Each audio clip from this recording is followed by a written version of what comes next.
ప్రేమిస్తున్నారో దానికంటే ఎక్కువగా పిచ్చి పిచ్చిగా ప్రేమిస్తున్నాను మిమ్మల్ని. Thank you. మదనపల్లి నాకు ఏమి ఇచ్చింది అంటే నాకు బెస్ట్ ఫ్రెండ్ ఇచ్చింది.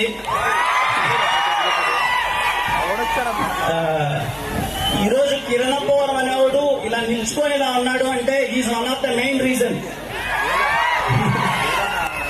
విశ్వాస్ భాయ్ ఎప్పుడు అంటే ఇంకా బెస్ట్ ఫ్రెండ్ అనమాట. నేను ఆయనతో సినిమా తీస్తానంటే నేను ఎప్పుడో ఫస్ట్ లోనే ఫిక్స్ అయిపోతా, ఈ సినిమా నాకు హిట్ పడిపోయిందిరా అని చెప్పి. ఎస్ఆర్ కళ్యాణ మండపం చేసినప్పుడే అతనితో లవ్ లో పడిపోయాయి, ఇతను ఎప్పుడు ఇతనితో చేయాలని. తర్వాత నాకు వినరో భాగ్యం విష్ణు కదా మళ్ళీ హిట్, తర్వాత అది పెద్ద హిట్, ఇప్పుడు దిల్రూబా ఖచ్చితంగా అది హిట్ అవుతుంది.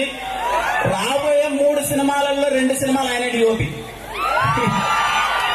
Thank you so much Vishwas భయ్య. నాకు మదనపల్లి ముందు చాలా ఇష్టం, ఇతను పరిచయం అయిన తర్వాత ఇంకా ఇష్టం.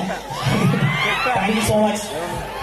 ఇంకా మా కరణ్ బ్రో తను చూసారు కదా, మాట్లాడుతుంటే చాలా హైపర్ గా ఉంటాడు. సినిమాలో డైలాగులు కూడా అలాగే చాలా హైపర్ గా, చాలా సూటిగా, స్ట్రైట్ గా ఉంటాయి. మీ అందరికి చాలా బాగా నచ్చుతాయి. ఈ సినిమా కోసం చాలా కష్టపడ్డాడు, 3 years వెయిట్ చేశాడు. ఖచ్చితంగా ఈ సినిమా